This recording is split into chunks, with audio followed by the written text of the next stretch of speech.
एक तरफ India alliance अपनी पूरी ताकत बिहार में कल से झोंकने जा रहा है। आज की तारीख में मैनिफेस्टो भी जारी करने जा रहा है, तो दूसरी तरफ एनडीए में एक अलग ही घमासान मच गया। नीतीश कुमार ने एक ऐसी शर्त रख दी जिसने मोदी और शाह के पसीने तो छुड़ाए ही, साथ ही पड़ोसी राज्य यानी कि उत्तर प्रदेश के मुखिया योगी आदित्यनाथ को भी एक बड़ा झटका दे दिया। नीतीश कुमार की ये कौन सी शर्त है और आखिरकार नीतीश कुमार को ये शर्त रखने की जरूरत क्यों पड़ी? और ऐसे में जब चुनाव के मुहाने पर बिहार जाकर खड़ा हो गया है, तो बात सिर्फ नीतीश कुमार की ही नहीं है, बल्कि भारतीय जनता पार्टी के कई सहयोगियों ने नीतीश कुमार की हां में हां मिला दिया है। सारी बातें जरा विस्तार से। नमस्कार, मैं स्वप्निल और आप मुद्दा देख रहे हैं। आगे बढ़ें उससे पहले वही छोटी सी अपील। मुद्दा इन दिनों एक गंभीर आर्थिक संकट से जूझ रहा है। इसके पीछे प्रमुख कारण तो यह है कि हमारे मेन बैंक अकाउंट बीते 2.5 महीने से फ्रीज चल रहे हैं, तो दूसरी तरफ हमारे चैनल को भी आज से 4 महीने पहले छीना जा चुका था। हालांकि कल की तारीख में हमारा चैनल फिर से हमारे पास वापस आ गया है। ऐसे में आपसे गुजारिश है, यदि आप चाहें, यदि आप सक्षम हो, तो छोटी छोटी मदद मुद्दा की जरूर कीजिएगा। साथ ही साथ हमारे दूसरे चैनल जिसका यूजर नेम @joinoswapnil है, उसे भी जरूर सब्सक्राइब कीजिएगा।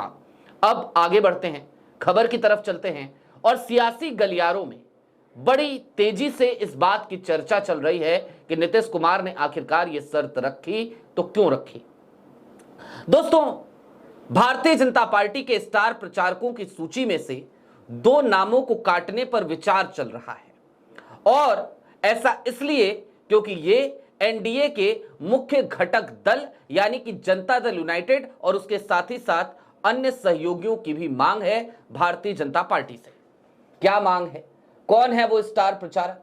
जाहिर सी बात है, एक तो है उत्तर प्रदेश के मुखिया योगी आदित्यनाथ, दूसरी तरफ है केंद्रीय मंत्री टेक्सटाइल मिनिस्टर गिरिराज सिंह, झटका मटन के ब्रांड एम्बेसडर। अब इन दोनों नामों को लेकर आपत्ति क्यों है आखिरकार सहयोगी दलों में, जरा उस बात को भी जान लीजिए।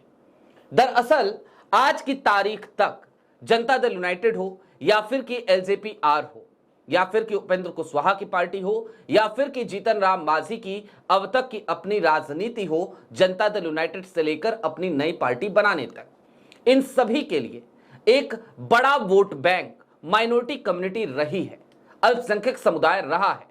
लेकिन आज की तारीख में जिस तरीके के तल्ख तेवरों के साथ भारतीय जनता पार्टी की तरफ से ये तमाम स्टार प्रचारक बल्लेबाजी करने उतरते हैं और जिस तरीके से ये कम्युनल पोलराइजेशन की तरफ आगे बढ़ते हैं, उससे निश्चित तौर पर भारतीय जनता पार्टी को कई सीटों पर फायदा तो हो सकता है, लेकिन इसका सबसे ज्यादा नुकसान, सबसे ज्यादा खामियाजा इन्हीं तमाम सहयोगी दलों को उठाना पड़ेगा।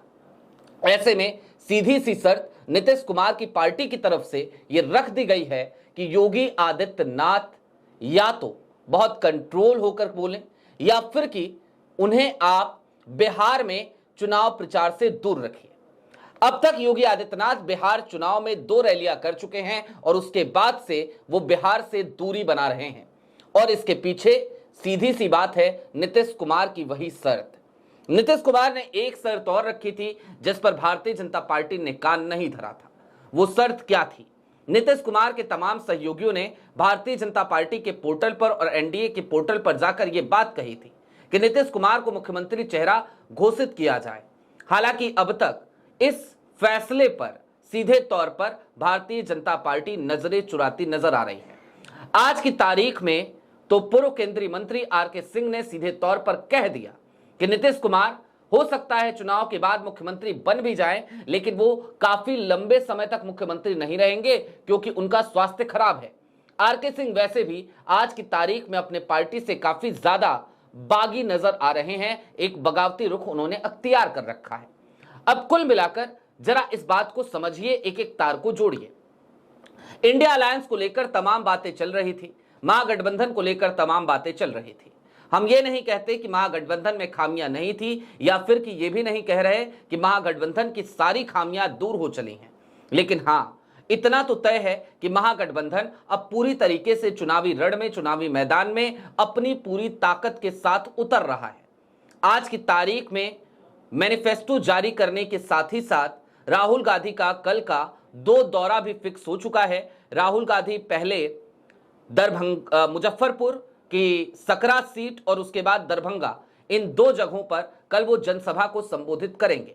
राहुल गांधी ने अपने शेड्यूल को जारी कर दिया है, उनका कैंपेन फिक्स हो चुका है और इन तमाम मंचों पर, राहुल गांधी के दोनों मंचों पर तेजस्वी यादव समेत तमाम इंडिया गठबंधन के घटक दल के नेता मौजूद रहेंगे। लेकिन दूसरी तरफ नीतीश कुमार कभी तो प्रधानमंत्री नरेंद्र मोदी के मंच से दूरी बनाते नजर आ रहे हैं, तो कभी कभी इस तरीके की खबरें कि भाई योगी आदित्यनाथ और गिरिराज सिंह को जरा दूर कीजिए, नहीं तो हमारा नुकसान हो जाएगा। इन सब के पीछे सबसे बड़ी वजह कालांतर में भी देखने को मिलती है, वो उदाहरण देखने को मिलते हैं। महाराष्ट्र का चुनाव हो या फिर कि झारखंड का चुनाव, योगी आदित्यनाथ जब भी इन राज्यों में चुनाव प्रचार के लिए गए, उन्होंने कभी बुलडोजर न्याय की बात करी तो कभी कुछ तो कभी कुछ। उनके तमाम बातों में, उनके तमाम चुनावी अभियानों में कुल मिलाकर हिंदू बनाम मुसलमान की राजनीति देखने को मिल रही थी। हिंदू बनाम मुसलमान की राजनीति झारखंड में भारतीय जनता पार्टी को नुकसान पहुंचाती है। निश्चित तौर पर महाराष्ट्र में ऐसा नहीं हुआ। महाराष्ट्र में हालांकि वोट चोरी के भी काफी संगीन आरोप लगे हुए हैं, लेकिन उन सब के बावजूद महाराष्ट्र में हिंदू बनाम मुसलमान की राजनीति ने भारतीय जनता पार्टी को फायदा ही पहुंचाया। लेकिन हां, यह राजनीति झारखंड में काम नहीं आई थी और झारखंड भी कभी बिहार का हिस्सा हुआ करता था। बिहार में भी इस बात को समझने की जरूरत है कि जब आपके सहयोगी दलों के पास एक बड़ा चंक वोट बैंक के तौर पर माइनॉरिटी कम्युनिटी का मौजूद हो, तो आप इस तरीके की बातें करके अपने ही उन तमाम घटक दलों को, अपने उन साथियों को नुकसान पहुंचाएंगे। और यही सबसे बड़ा कारण है कि नीतीश कुमार इस शर्त पर अब आकर अड़ गए हैं कि जिस तरीके से महाराष्ट्र में बटेंगे तो कटेंगे का नारा लगा, या फिर कि प्रधानमंत्री नरेंद्र मोदी ने भी सीधे तौर पर एक रहेंगे सेफ रहेंगे जैसे नारे लगाए। इतना ही नहीं, लोकसभा चुनाव के दौरान की तमाम आप वो परिस्थितियां याद करें तो मटन, मछली, मंगलसूत्र, भैंस, ना जाने क्या क्या प्रधानमंत्री नरेंद्र मोदी के भाषणों के अभिन्न अंग बन गए थे। अमित शाह साहब आज भी बिहार जाते हैं तो उनकी जबान पर एक शब्द हमेशा तैरता है, वो शब्द है घुसपैठिया। वो कहते हैं कि बिहार में एसआईआर इसलिए हुआ ताकि घुसपैठियों को बाहर निकाला जा सके, जबकि मुख्य चुनाव आयुक्त ज्ञानेश कुमार से अब तक कई बार यह सवाल बार बार पूछा जा रहा है कि आपको बिहार के एसआईआर में कितने घुसपैठिए मिले। इस सवाल से बार बार ज्ञानेश कुमार भागते नजर आ रहे हैं, मुंह छिपाते नजर आ रहे हैं, इस सवाल को डॉज करते नजर आ रहे हैं और वो एक सम्मिलित संख्या बता रहे हैं। यानी कि घुसपैठिए अगर मिले हैं तो उनका आंकड़ा ज्ञानेश कुमार देना नहीं चाह रहे, लेकिन जो आंकड़ा ज्ञानेश कुमार देना नहीं चाह रहे, उसी आंकड़े पर अमित शाह साहब राजनीति करते हुए नजर आ रहे हैं। निश्चित तौर पर यह घुसपैठिया शब्द हो या फिर कि प्रधानमंत्री नरेंद्र मोदी का वो मटन, मछली, मंगलसूत्र, भैंस, वो तमाम शब्दावलियां हिंदू बनाम मुसलमान की राजनीति को ही बढ़ावा देती हैं।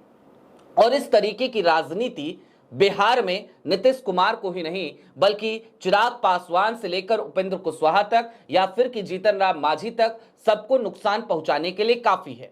वैसे भी भारतीय जनता पार्टी का अपना एक चरित्र है। भारतीय जनता पार्टी को लेकर यह बात अब आम तौर पर कही जाती है कि वो जिसके साथ भी गठबंधन में होती है उस दल को वो धीरे धीरे शून्य के आंकड़े तक पहुंचा देती है, वो दल नगण्य हो जाता है, गौण हो जाता है। महाराष्ट्र के चुनाव में भी जिस एकनाथ शिंदे की बदौलत भारतीय जनता पार्टी ने उद्धव ठाकरे की पार्टी को तोड़कर सत्ता में वापसी करी थी, आज की तारीख में देखिए चुनाव जीतने के बाद भारतीय जनता पार्टी ने एकनाथ शिंदे को मुख्यमंत्री के पद से हटा ही दिया। हालांकि उस बीच में बहुत सारी खबरें छपी, लेकिन कुछ भी नहीं हो पाया। नीतीश कुमार अपनी उसी परिणति से बचने की कोशिश करते आज की तारीख में नजर आते हैं। वो चाहते हैं कि जब चुनाव हो तो चुनाव के बाद उन्हें मुख्यमंत्री घोषित किया जाए, लेकिन इसके लिए नीतीश कुमार के सामने एक जरूरी शर्त यह होगी कि कम से कम वो इतनी सम्मानजनक सीटें तो लेकर ही आए। पिछली बार की तरह अगर इस बार भी वो 43 सीटों पर सिमट जाते हैं, उनकी पार्टी यानी जनता दल यूनाइटेड अच्छा प्रदर्शन नहीं कर पाती है, तो भारतीय जनता पार्टी के साथ वो नेगोशिएट करने की हालत में नहीं होंगे और ऐसे में उनको निश्चित तौर पर या तो दूसरे पाले की तरफ देखना पड़ेगा या फिर कि भारतीय जनता पार्टी के कहे अनुसार चलना पड़ेगा। जाहिर सी बात है, नीतीश कुमार इन तमाम स्थितियों को भली भांति तौर पर पहचानते हैं, क्योंकि नीतीश कुमार एक मजे हुए राजनेता हैं। लिहाजा नीतीश कुमार ने सीधे तौर पर एक शर्त जरूर रखी है कि भाई ठीक है, सब कुछ ठीक है, आपके साथ गठबंधन में है, आप मुख्यमंत्री का चेहरा भी मुझे घोषित नहीं कर रहे तो कोई बात नहीं, लेकिन कम से कम चुनाव में एक कम्युनल हार्मोनी को तो बरकरार रखिए। नीतीश कुमार वैसे भी गले फाड़ फाड़ कर आज की तारीख में माइनॉरिटी कम्युनिटी को यह बताने से गुरेज नहीं कर रहे कि उन्होंने माइनॉरिटी कम्युनिटी के लिए क्या क्या किया है। यहां तक कि नीतीश कुमार ने तो बकायदा आंकड़े बताए और कहा कि देखिए, इन तमाम लोगों ने कुछ नहीं किया था आपके लिए, जो किया हमने किया, तमाम कब्रिस्तानों की जमीन को हमने बाउंड्री उपलब्ध कराई और अभी भी उस पर काम चल रहा है। बकायदा उन्होंने हजारों की संख्या में इसको लेकर आंकड़े बताए थे।